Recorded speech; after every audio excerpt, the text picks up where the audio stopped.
दावली, त्या आई बापानं र तुला दुनिया दावली.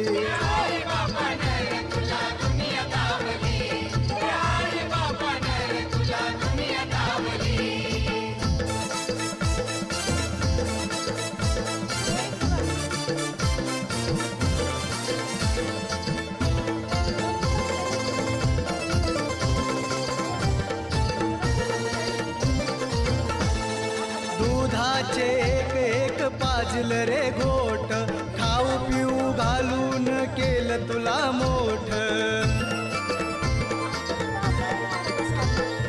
दुधाचे एक एक पाजल रे घोट, खाऊ पिऊ घालून केलं तुला मोठ.